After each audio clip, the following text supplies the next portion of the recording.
শাহাদের দ্বারা আমরা সমৃদ্ধ হয়েছে। আসলে আমাদের জাতীয় কবি কাজী নজরুল ইসলাম বলেছেন, লিখেছেন উনি, এবং নিজের জীবনেও সেটা প্রমাণ করেছেন। বলেছেন যে হিন্দু না মুসলিম ওই জিজ্ঞাসে কোনজন, কান্ডারি বড় ডুবিছে মানুষ, সন্তান মোর মা। আপনি আমি আমরা মিলে সম্মিলিতভাবে আমরা যে কোনো ধরনের বাধা, যে কোনো পাচেরকে নিন্দা কোনো বিষয় নয়। সারা ফাউন্ডেশন শুধু আমাদের নিজেদের স্বার্থ না, বাংলাদেশের সাম্প্রতিক সম্প্রীতি যেন বিনষ্ট না হয় সেই জন্য কিন্তু আমরা বিশেষ ভূমিকা রাখি। আমরা যেখানে যেখানে যাই আমরা সবাই মিলে মিশি।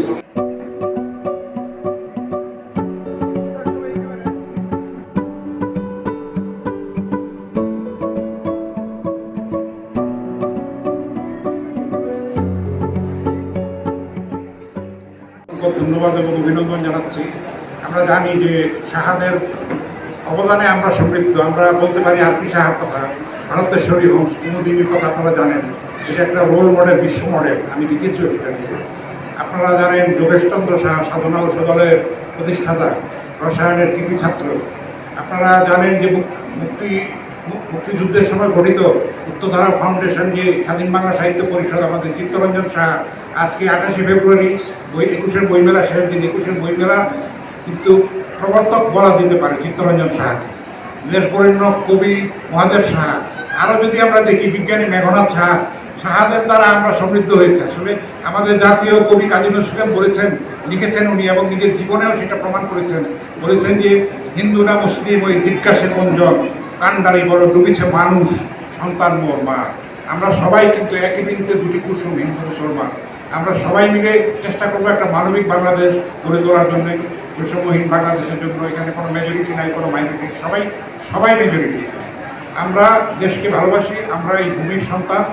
আমার বাড়ি সোনারগাঁওয়ের পাশেই, আমি কিন্তু এখানকার ভূমিপুত্রই বলতে পারি। সুন্দর পরিবেশে আপনারা আজকে সম্মিলিত হয়েছেন এবং আপনাদের সংগঠনের কার্যক্রম জেনে আনন্দিত হলাম, এবং এটা আস্তে আস্তে আরও ব্যাপৃত হবে, এমনকি আন্তর্জাতিক পরিসরেও বিস্তৃত হবে সেই আশাবাদ এবং আপনাদের জন্য শুভকামনা রেখে আমার বক্তব্য শেষ করছি। আপনাদেরকে অনেক অনেক ধন্যবাদ। এমন একটি সংগঠনের ষষ্ঠ প্রতিষ্ঠা বার্ষিকীতে উপস্থিত হতে পেরে আমি যতদিন থেকে কোনো জাতি বা নবভবনে দেওয়া সবচেয়ে ধনাঢ্য নয়, সবচেয়ে সম্ভ্রান্ত ফ্যামিলিকে এই উপাধি দেওয়া হয়েছে। এই শব্দের সাথে একটা ঐতিহ্যের, একটা সম্ভ্রান্ত ফ্যামিলির সদস্যের, একটা সম্ভ্রান্ত ব্যক্তিত্বের কিন্তু একটা পরিচয় বহন করে। যেমন একটি সংগঠনের আজকের এই প্রতিষ্ঠা বার্ষিকী এসে আমি সত্যি গর্বিত। একটু আগে একজন আলোচক বলছিলেন যে কোম্পানি সম্মিলিতভাবে আমরা অনেক কিছু জয় করতে পারি। হ্যাঁ, আমি বলি, আমি যা পারি আপনারা সেটা পারেন না, আর আপনারা যেটা পারেন সেটা আমাকে দিয়ে সম্ভব না। কিন্তু আপনারা, আপনি, আমরা মিলে সম্মিলিতভাবে আমরা যে কোনো ধরনের বাধা, যে কোনো পাচেরকে নিন্দা কোনো বিষয় নয়। এই সংগঠন ফাউন্ডেশন সে লক্ষ্যই এগুলি সংগঠন সেইভাবে সেই জন্যই কিন্তু গঠিত হয়। আমার বিশ্বাস এই ফাউন্ডেশন একদিন তাদের কাঙ্ক্ষিত লক্ষ্যে পৌঁছাতে পারবে, অনেক কিছু জয় করতে পারবে। একটা মানবিক বাংলাদেশ বিষয় গঠনের জন্য এই ফাউন্ডেশনটা ভালো ভূমিকা রাখবে, এটাই আমার প্রত্যাশা থাকবে। এই শাহ পরিবার বাংলাদেশের বর্তমান যে একটা আমরা মুক্ত পরিবেশ পেয়েছি, অবরুদ্ধ পরিবেশ থেকে, সেটা কিন্তু এই ফাউন্ডেশনের এই শাহ পরিবারের একজনের বড় অবদান আছে। প্রিয়া সাহার নাম আপনারা শুনেছেন।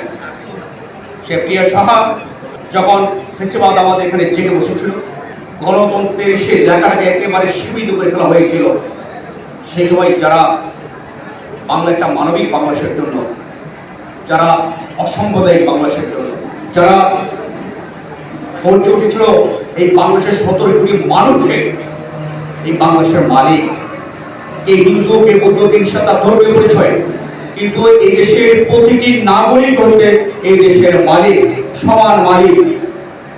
ছোট্ট নিগোষ্ঠী থেকে এখানকার সবচেয়ে বৃহৎ মুসলিম পর্যন্ত সবাই সমান অধিকার এই দেশের। সেটা যারা ছিলেন প্রতিবাদ করার সহজ সুযোগই ছিল না, যারা সহজ হয়ে তাদের একজন প্রিয়া সাহ। আমি আজকে এই অনুষ্ঠান থেকে তার প্রতি আমি শ্রদ্ধা নিবেদন করছি। একজন প্রিয় সাহেব বিশ্বকে কাঁপিয়ে দিয়ে চলেছে।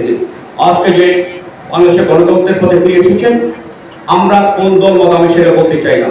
আমাদের লক্ষ্য একটাই, একটা মানবিক বাংলাদেশ, একটা গণতান্ত্রিক বাংলাদেশ। আমাদের মতাদর্শ থাকে যে আমরা এই দল করবো, ওই দল করবো, এই দলের পরিবেশের আলাদা বিষয়। এদেশে সর্বস্তরের মানুষের হিন্দু, বৌদ্ধ, খ্রিস্টান, সেই ঈশ্বরের নৃগোষ্ঠী থেকে শুরু করে সবাই মিলে তাদের কাঁধ মিলিয়ে যে বাংলাদেশ স্বাধীন করেছি আমরা, এটিকে অস্বীকার করার কারণ কেউ আছে?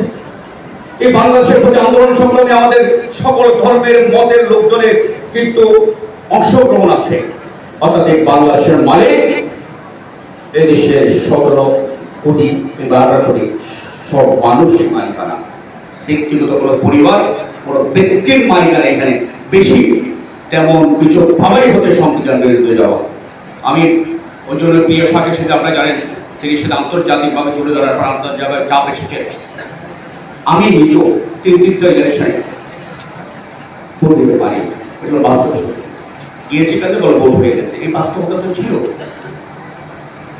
এটা তো দেশপ্রেম নয়, সেটা তো হয়েছিল। তো সেই জায়গা থেকে যারা ভূমিকা রেখেছিল, প্রিয়াসা অন্যতম, বারবার এই জন্য বলছি প্রিয়াসা অন্যতম সেদিন ভূমিকা রেখেছিলেন। কারণ তার কাছে এই বাংলাদেশটা ছিল আমার কাছে মনে হয় বড়, তার কাছে যে গণতন্ত্র ছিল বড়। তিনি তো মানবিক বাংলাদেশ চেয়েছিলেন।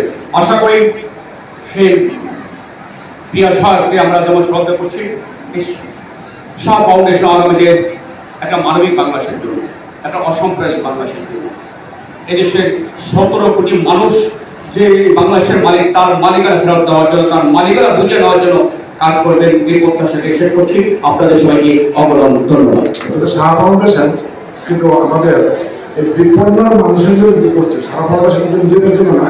যখন ক্রাইসিস হচ্ছে, আমাদের যা সামর্থ্য আছে তাই নিয়ে আমাদের কিছু কিছু সদস্য আছে, ওনারা ঝাঁপিয়ে পড়ে। আমি চাই শাহ ফাউন্ডেশন শুধু আমাদের নিজেদের স্বার্থ না, বাংলাদেশের সাম্প্রতিক সম্প্রীতি যেন বিনষ্ট না হয়, সেই জন্য কিন্তু আমরা বিশেষ ভূমিকা রাখি। আমরা যেখানে যাই, আমরা সবাই মিলে মিশে বাংলাদেশকে ভালোবাসি এবং আগামী দিনে একটা সুন্দর বাংলাদেশ হবে।